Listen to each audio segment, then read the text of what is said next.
इस कहानी में हमें बताया जाता है कि जब फ्यूचर में पानी की कमी होगी तब इंसान एक बूंद पानी के लिए भी किसी की जान लेने में भी पीछे नहीं हटेगा। कहानी की शुरुआत में हम एक गांव को देखते हैं जहां पर पानी की बहुत ही कमी है, लेकिन बड़ी बड़ी प्राइवेट कंपनियों ने धरती में कुछ जगह मौजूद पानी को बाहर निकालने के लिए मशीन लगाई हुई है। मशीनों से निकलने वाले पानी को शहर में सप्लाई कर दिया जाता था और गांव के लोगों को पानी के नाम पर एक बूंद भी नहीं दिया जाता था। इस गांव में हम 4 लोगों के एक परिवार को देखते हैं, जिसमें पिता अर्नेस्ट, माँ कैथरीन, बेटी मेरी और बेटे जेरोम था। अर्नेस्ट के पास थोड़ी बहुत जमीन थी। अर्नेस्ट उस जमीन पर खेती करना चाहता था। अर्नेस्ट ने गवर्नमेंट से खेती करने के लिए पानी की मांग की, लेकिन गवर्नमेंट ने अर्नेस्ट की बात पर कोई ध्यान नहीं दिया। लेकिन अर्नेस्ट यही हार नहीं मानता है। अर्नेस्ट खुद जमीन खोदता है और पानी निकालने की कोशिश करता है।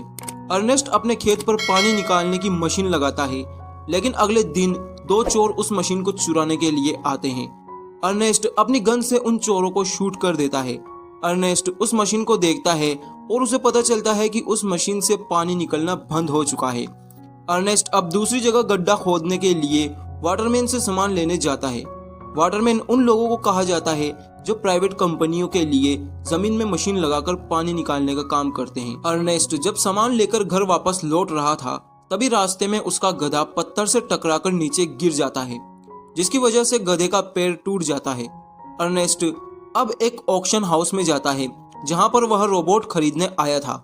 अर्नेस्ट के साथ साथ उस रोबोट के लिए फेलम नाम का लड़का भी बोली लगा रहा था, लेकिन अर्नेस्ट उस रोबोट को खरीद लेता है। इसके बाद अर्नेस्ट अपने बेटे जेरोम के साथ अपनी पत्नी से मिलने जाता है। अर्नेस्ट की पत्नी हॉस्पिटल में एडमिट थी और अर्नेस्ट के पास इतने पैसे भी नहीं थे कि वह अपनी पत्नी को अस्पताल से घर ले जा सके। वहीं हम रॉबिन नाम के लड़के को देखते हैं, जो अर्नेस्ट का दोस्त होता है। अर्नेस्ट अपने पास बचा हुआ थोड़ा सा पानी रॉबिन और उसकी फैमिली को देता है और वहां से घर लौट आता है। लेकिन तभी वहां फेलम आ जाता है और अर्नेस्ट से उसका रोबोट मांगता है। अर्नेस्ट को पता था कि फेलम अच्छा लड़का नहीं है और वह रोबोट लौटाते समय नाटक करेगा, जिसकी वजह से अर्नेस्ट उसे रोबोट देने से मना कर देता है। अर्नेस्ट की बेटी मेरी और फेलम का आपस में अफेयर चल रहा था। कई बार अर्नेस्ट ने मेरी को समझाया कि वह फेलम से दूर रहे, लेकिन मेरी अर्नेस्ट की बात पर ध्यान नहीं देती है। इसके बाद अर्नेस्ट दूसरी जगह गड्ढा खोदने के लिए निकल जाता है, लेकिन उसे वहां भी पानी नहीं मिलता, क्योंकि बड़ी बड़ी मशीनों ने उस गांव का सारा पानी खत्म कर दिया था। गड्ढा खोदते समय अर्नेस्ट अपने बेटे को बताता है कि मैं जब शहर गया था और मैंने वहां एक खूबसूरत छोटे छोटे बालों वाली लड़की को देखा है और मैं चाहता हूं कि तुम उससे शादी कर लो, क्योंकि हम नहीं जानते कि इस पानी की कमी की वजह से हम कितने दिन तक जिंदा रह सकते हैं। इसलिए हम जितने दिन जिंदा हैं, हम अपनी लाइफ को एंजॉय कर सकते हैं। अर्नेस्ट इसके बाद अपने घर आता है। मेरी अर्नेस्ट से कुछ पैसे मांगती है, क्योंकि वह अपने बॉयफ्रेंड फेलम के साथ जाना चाहती थी, लेकिन अर्नेस्ट उसे पैसे देने से मना कर देता है और उसे एक रूम में बंद कर देता है। अर्नेस्ट यहाँ से अपने रोबोट के पास जाता है, क्योंकि अर्नेस्ट उस रोबोट से वाटरमैन को शराब सप्लाई किया करता था। लेकिन अर्नेस्ट जाकर देखता है कि वहां पर रोबोट नहीं है और अर्नेस्ट समझ जाता है कि फेलम उस रोबोट को लेकर गया है।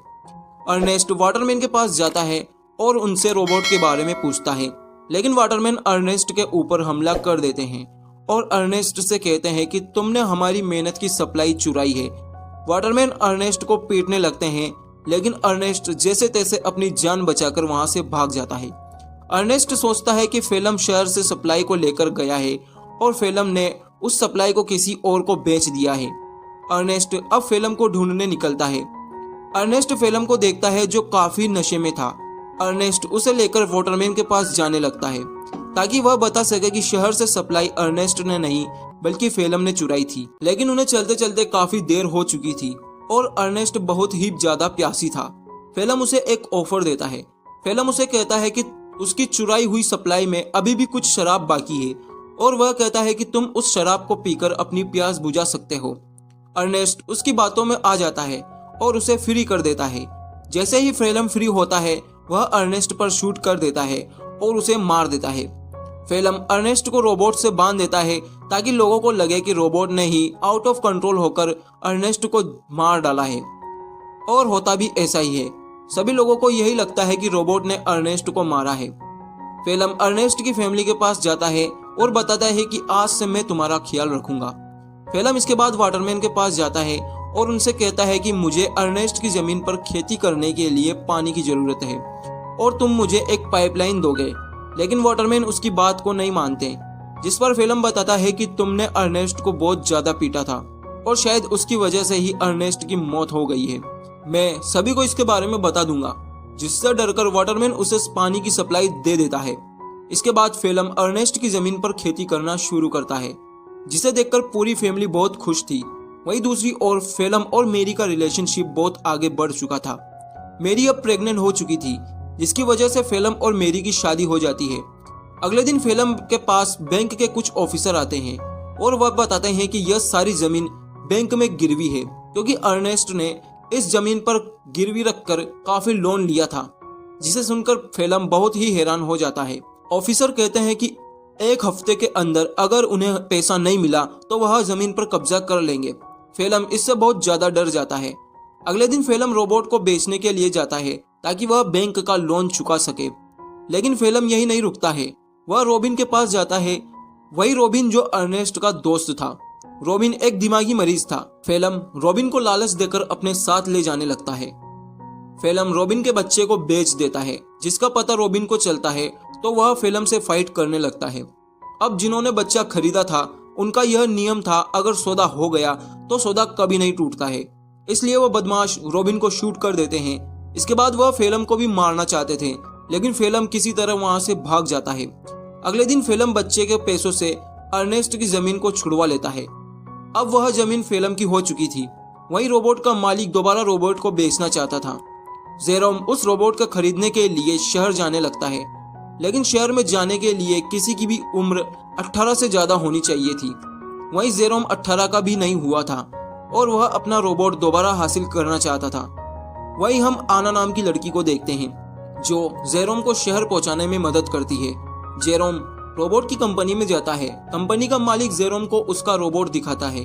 तब जेरोम को पता चलता है कि उस रोबोट में एक सीक्रेट कैमरा लगा हुआ है जो लेजर बीम की मदद से वीडियो शूट करता है। जेरोम कैमरे की रिकॉर्डिंग को देख रहा था और तब उसे पता चलता है कि उसके पिता को रोबोट ने नहीं बल्कि फिल्म ने मारा है। जेरोम इसे देखकर बहुत ही ज्यादा हैरान हो जाता है और उसे सब कुछ समझ आने लगता है। इसके बाद जेरोम घर लौट आता है, लेकिन वह इसके बारे में फिल्म को कुछ नहीं बताता है, क्योंकि मेरी इसका सदमा सहन नहीं कर सकती थी। अगले दिन जेरोम फिल्म को मारने का प्लान बनाता है। जेरोम फिल्म को एक चिट्ठी भेजता है और उसमें लिखा था कि रॉबिन तुमसे उसी जगह मिलना चाहता है जहाँ पर अर्नेस्ट की मौत हुई थी। चिट्ठी पढ़कर फिल्म हैरान हो जाता है, क्योंकि रॉबिन मर चुका था। आखिर यह चिट्ठी फिल्म को किसने भेजी, इसका पता लगाने के लिए फिल्म उसी जगह पर जाता है और एक गड्ढे में गिर जाता है।